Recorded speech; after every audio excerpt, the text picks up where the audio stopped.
झारखंड की गोद में बसा छोटा नागपुर की रानी कहलाने वाला नेतरहाट प्राकृतिक सौंदर्य का अद्भुत उदाहरण है।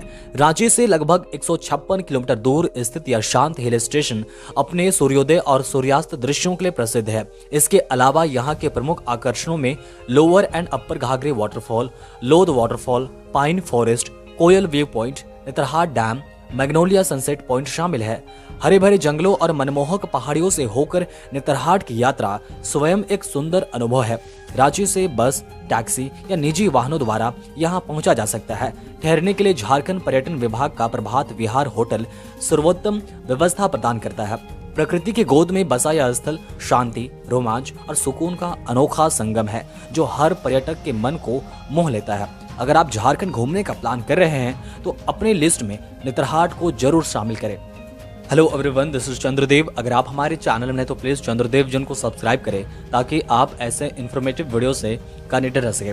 तो हम लोग भी 2 दिन का प्लानिंग करके नेतरहाट निकल पड़ते हैं, क्योंकि नेतरहाट एक दिन में नहीं घूमा जा सकता है। अगर आप भी नेतरहाट घूमने का प्लान कर रहे हैं और सभी जगहों पर विजिट करना चाहते हैं तो आपको भी 2 दिन का प्लान जरूर बनाना चाहिए। सबसे पहले हम लोग चलते हैं pine forest and Koel view point की तरफ।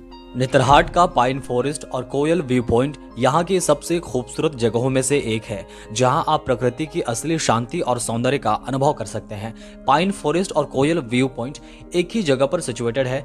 पाइन फॉरेस्ट जाते हैं तो आप वहाँ पर कैंपिंग कर सकते हैं और वहीं से खड़े होकर आप कोयल व्यू पॉइंट भी देख सकते हैं। दोस्तों, पाइन फॉरेस्ट में ऊंचे ऊंचे चीड़ के पेड़ों के बीच ठंडी हवाएं और सूरज की किरणें एक मनमोहक दृश्य बनाती है, जबकि कोयल व्यू पॉइंट से सूर्योदय और सूर्यास्त का दृश्य इतना अद्भुत होता है कि लोग इसे देखने खास तौर पर यहाँ आते हैं। अगर आप यहाँ पर रात में भी रुकना चाहते हैं तो कैंपिंग लगाकर यहाँ पर रुक सकते हैं। कोयल व्यू पॉइंट एक ऐसा पॉइंट है जहाँ पर आप बादलों को सामने से देख सकते हैं, लेकिन ये सिर्फ दिसंबर के महीनों में होती है। जब आपकी किस्मत हो तभी ये देखने को मिलता है, हर दिन ये देखने को नहीं मिलता है। अब चलते हैं मैग्नोलिया सनसेट पॉइंट की तरफ, जो कि नेतरहाट बाजार से लगभग 10 किलोमीटर दूर स्थित है। दोस्तों, कहा जाता है कि यहाँ पर ब्रिटिश काल में मैग्नोलिया नाम की एक अंग्रेज महिला रहती थी, जो कि नेतरहाट की सुंदरता से प्रभावित होकर अक्सर जंगलों में घूमने जाया करती थी। वहीं उसकी मुलाकात एक स्थानीय आदिवासी युवक से होता है और दोनों के बीच प्रेम हो जाता है, लेकिन समाज के लोग इसे मानने से इनकार कर देते हैं और इसी के कारण दोनों उस खाई से कूद जाते हैं और अपना जान दे देते हैं। इसीलिए वहां पर मैग्नोलिया सनसेट पॉइंट करके जगह बनाया गया है और दोनों की मूर्तियां भी स्थापित की गई है। दोस्तों, यहाँ का कहानी जितना दिलचस्प है उतना ही दिलचस्प और बेहद खूबसूरत यहाँ का नजारा है।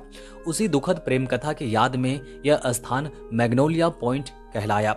आज भी जब सूरज पहाड़ियों के पीछे डूबता है तो ऐसा लगता है मानो हवा में उस अमर प्रेम की गूंज अब तक भी तैर रही हो, जिससे यह जगह नेतरहाट की सबसे रोमांटिक और यादगार स्थलों में गिनी जाती है। अगर आप भी नेतरहाट घूमने का प्लान कर रहे हैं तो मैग्नोलिया सनसेट पॉइंट जरूर विजिट करें। हमारी लिस्ट में अगले नंबर पर है लोध वाटरफॉल। लोध वाटरफॉल झारखंड का सबसे ऊंचा और शानदार झरना है, जिसे बूढ़ा घाघ के नाम से भी जाना जाता है। यह नेतरहाट से लगभग 60 किलोमीटर और रांची से करीब 200 किलोमीटर की दूरी पर स्थित है, जो कि लगभग छत्तीसगढ़ के बॉर्डर से सटा हुआ है।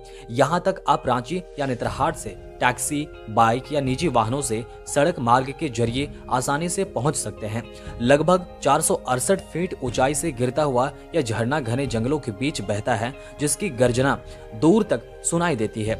यहाँ का माहौल बहुत शांत और ठंडा रहता है। यहाँ आने का सबसे अच्छा समय जुलाई से फरवरी तक है। बरसात के बाद झरने में पानी भरपूर रहता है और हरियाली अपने चरम पर होती है। आपको यहाँ झरने से उड़ती पानी की बूंदें, साल और सखुए के पेड़ों से घिरा जंगल और प्रकृति की शुद्ध सुंदरता देखने को मिलेगी। यहाँ आकर मन को सुकून, रोमांच और ताजगी का अनुभव होता है। इसलिए अगर आप प्रकृति प्रेमी हैं या रोमांच पसंद करते हैं तो लोध वाटरफॉल आपके लिए नेतरहाट यात्रा का सबसे यादगार स्थान बन सकता है। अब चलते हैं लोअर घाघरे वाटरफॉल की तरफ, जो कि नेतरहाट का एक बेहद शांत, सुंदर और मनमोहक स्थान है, जो अपनी प्राकृतिक सुंदरता और ठंडे वातावरण के लिए प्रसिद्ध है। यह झरना नेतरहाट से लगभग 4 किलोमीटर की दूरी पर स्थित है और यहाँ तक पहुँचना बहुत आसान है, क्योंकि बहुत कम दूरी पर स्थित है। आप पैदल, बाइक या टैक्सी से जा सकते हैं। घने जंगलों और ऊंचे साल के पेड़ों से घिरा यह झरना करीब 100 फीट की ऊंचाई से गिरता है, जिससे पानी की बूंदें हवा में धुंध जैसी छटा बनाती है।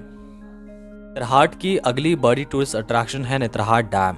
नेतरहाट में स्थित पाइन फॉरेस्ट के बगल में डैम भी है, जिसे आप नेतरहाट डैम कह सकते हैं। यह डैम पहाड़ों पर स्थित खूबसूरत और मनमोहक है, जो पाइन फॉरेस्ट के कुछ ही दूरी पर स्थित है, और इसके बगल में ही एक बम्बो रिजॉर्ट भी है।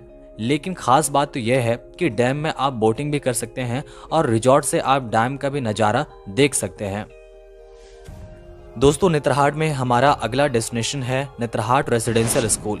यहाँ घूमने या देखने के लिए बाहर से आने वाले लोगों को पूर्व अनुमति की जरूरत पड़ती है, क्योंकि यह एक सरकारी आवासीय विद्यालय है जहाँ विद्यार्थियों की पढ़ाई और अनुशासन को प्राथमिकता दी जाती है। आम पर्यटक बिना अनुमति के कैंपस के अंदर प्रवेश नहीं कर सकते हैं, लेकिन वे स्कूल के बाहर से इसका सुंदर परिसर और आसपास का प्राकृतिक दृश्य देख सकते हैं। यदि आप वास्तव में स्कूल देखना चाहते हैं तो प्रिंसिपल को या फिर प्रशासन को पहले ही सूचित करना होगा या फिर अनुमति लेना होगा। स्कूल देखने का सबसे अच्छा समय अक्टूबर से मार्च तक है, जब मौसम सुहावना और परिसर हरियाली से भरा होता है। अगर अनुमति नहीं मिलती है तो भी बाहर से विद्यालय की वास्तुकला और पहाड़ी दृश्य, आसपास का वातावरण देखने लायक है, जो नेतरहाट की शैक्षिक और प्राकृतिक पहचान दोनों को दर्शाता है। दोस्तों, नेतरहाट इतना खूबसूरत है कि इसे अंग्रेज नेचर का हार्ट कहा करते थे। नेचर का हार्ट कहते कहते बहुत सारे लोगों ने इसे नेतरहाट कहना शुरू कर दिया, और तब जाके इसे नेतरहाट का नाम दिया गया। तो अगर आप भी नेतरहाट घूमना चाहते हैं तो इन जगहों पर जरूर विजिट करें।